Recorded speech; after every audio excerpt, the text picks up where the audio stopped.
la reine Elisabeth II a fait une rare exception pour Meghan Markle avant qu'elle ne rejoigne officiellement le cabinet, a affirmé un expert royal dans un récent documentaire.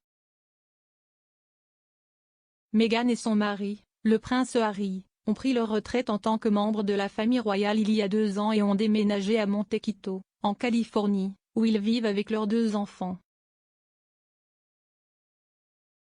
Dans leur entretien avec Oprah Winfrey l'année dernière, le duc et la duchesse de Sussex ont expliqué comment ils estimaient qu'ils n'étaient pas bien traités par The Firm.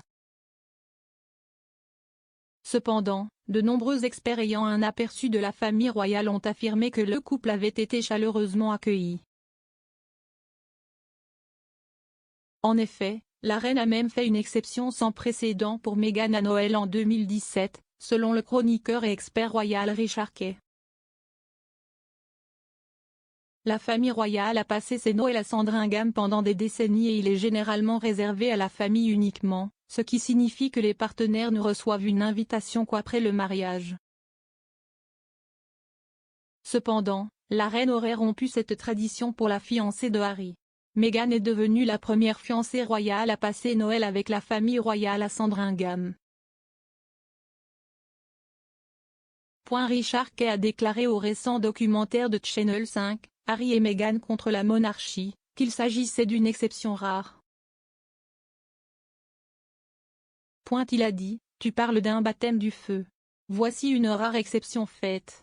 Kate Middleton n'a pas été invitée en tant que petite amie de William à passer Noël à Sandringham avec la famille royale. Mais c'était Meghan qui faisait exactement cela.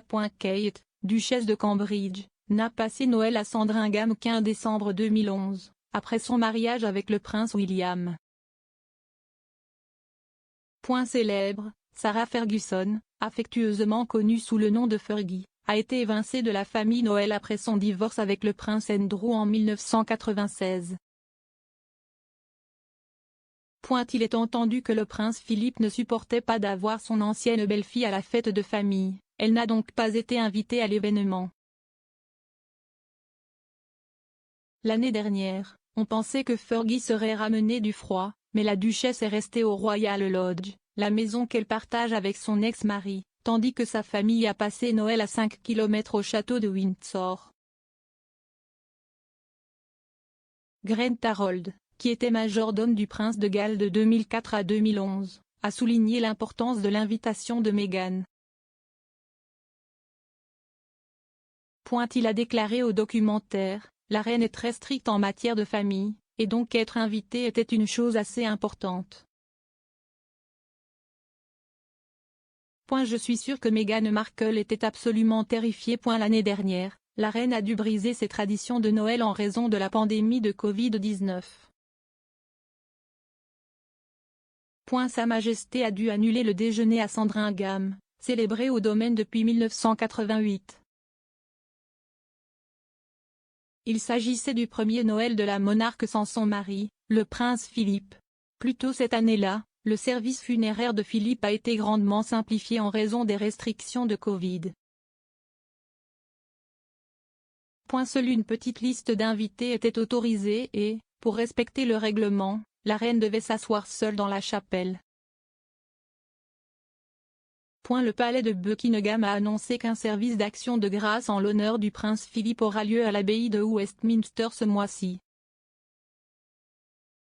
Le 29 mars, près d'1 an après la mort de Philippe, la reine et d'autres membres de la famille royale devraient se réunir pour célébrer la vie du duc d'Édimbourg. La présence de Meghan et Harry est incertaine étant donné le différend en cours entre le duc et le ministère de l'Intérieur au sujet de la protection de la police. Harry conteste la décision du ministère de l'Intérieur de ne pas lui permettre de payer la protection policière pour lui-même et sa famille pendant son séjour au Royaume-Uni. La reine n'a pas encore rencontré son 11e arrière-petit-enfant, Lilibet, né en juin de l'année dernière.